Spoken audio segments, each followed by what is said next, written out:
ନିଯୁକ୍ତି ଦିଶା ଓଡ଼ିଶାର ଭିଉୟର୍ସ ମାନଙ୍କୁ ପୁଣି ଥରେ ସ୍ୱାଗତ। ଆଜି ଆମେ ଦେଖିବା ସିଏସ୍ସି ସେଣ୍ଟର ମାନେ ଆଧାର କାର୍ଡ଼ରେ ଆଧାର କାର୍ଡ଼ ସୁପରଭାଇଜର ଆଣ୍ଡ ଅପରେଟରର ରିକ୍ୱାରମେଣ୍ଟ ଆସିଛି। ତେଣୁ ସେଥିପାଇଁ ତୁମକୁ କ'ଣ ଡକୁମେଣ୍ଟ ନିଡେଡ୍ ରହୁଛି ପକାଇବା ପାଇଁ ହେଲେ ଆଧାର ସୁପରଭାଇଜର ଏବଂ ଅପରେଟରର ଭେକେନ୍ସି ରହୁଛି ଗଞ୍ଜାମ, ନୂଆପଡ଼ା ଏବଂ ସୁନ୍ଦରଗଡ଼। ଏଇ ତିନୋଟି ଡିଷ୍ଟ୍ରିକ୍ଟର ମୋର ରିକ୍ୱାରମେଣ୍ଟ ରହୁଛି।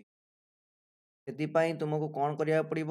ସେଥିପାଇଁ ତୁମକୁ ତୁମର ଏଜ୍ କ୍ରାଇଟେରିଆ ମାନେ ଏଲିଜିବିଲିଟି କ୍ରାଇଟେରିଆ ଆପଣଙ୍କର 18 ବର୍ଷ ହେଇଥିବା ଦରକାର ଏଜ୍।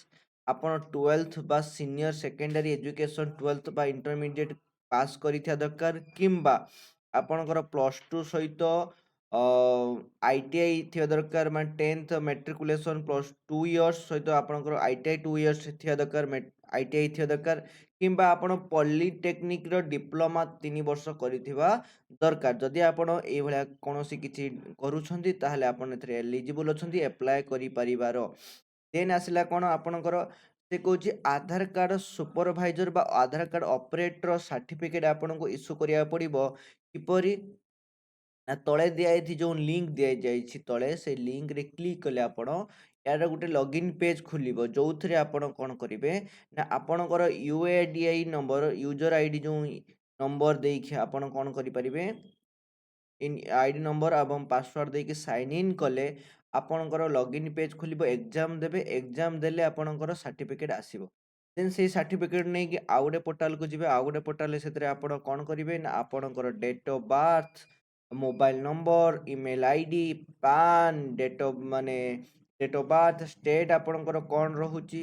ଯଦି ଆପଣ ଷ୍ଟେଟ୍ର କ୍ଲିକ୍ କରିବେ, ଷ୍ଟେଟ୍ରେ ଆପଣ ଓଡ଼ିଶା ଚୁଜ୍ କରିବେ। ଓଡ଼ିଶା ଆସିଯିବ, କି ଆପଣ ନିଜର ଷ୍ଟେଟ୍ ଦେଇପାରିବେ। ଯେହେତୁ ଆମର ଓଡ଼ିଶାରେ କରୁଛେ ତେଣୁ ଓଡ଼ିଶା ଦେବା।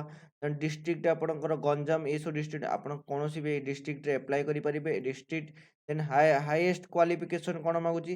ହାଇଏଷ୍ଟ କ୍ୱାଲିଫିକେସନ୍ ଆପଣଙ୍କର ଗ୍ରାଜୁଏସନ୍ ନହେଲେ ପୋଷ୍ଟ ଗ୍ରାଜୁଏସନ୍ ମାଗୁଛି। ଯଦି ଆପଣ ଗ୍ରାଜୁଏସନ୍ କିମ୍ବା ପୋଷ୍ଟ ଗ୍ରାଜୁଏସନ୍ କରିଛନ୍ତି ଦେଇଦେଇପାରିବେ।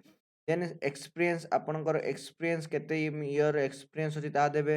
ରେସିଡେନ୍ସ, ଆପଣଙ୍କର କେଉଁ ଷ୍ଟେଟ୍ର ରେସିଡେନ୍ସ, ଆପଣଙ୍କର କେଉଁ ଡିଷ୍ଟ୍ରିକ୍ଟ ଆପଣ ରେସିଡେନ୍ସ ଅନୁସାରେ, ଧରାଯାଉ ମୁଁ ଓଡ଼ିଶାର ରେସିଡେନ୍ସ ଦେଇଦେଲା ପରେ ଆପଣଙ୍କ ତା'ର ଡିଷ୍ଟ୍ରିକ୍ଟ ସବୁ ଆସିଯିବ, ଆପଣ କେଉଁ ଡିଷ୍ଟ୍ରିକ୍ଟରେ ଆପ୍ଲାଏ କରିବା ପାଇଁ ଚାହୁଁଛନ୍ତି। ଦେନ୍ ଆସିବ କ'ଣ ରିଜ୍ୟୁମ୍।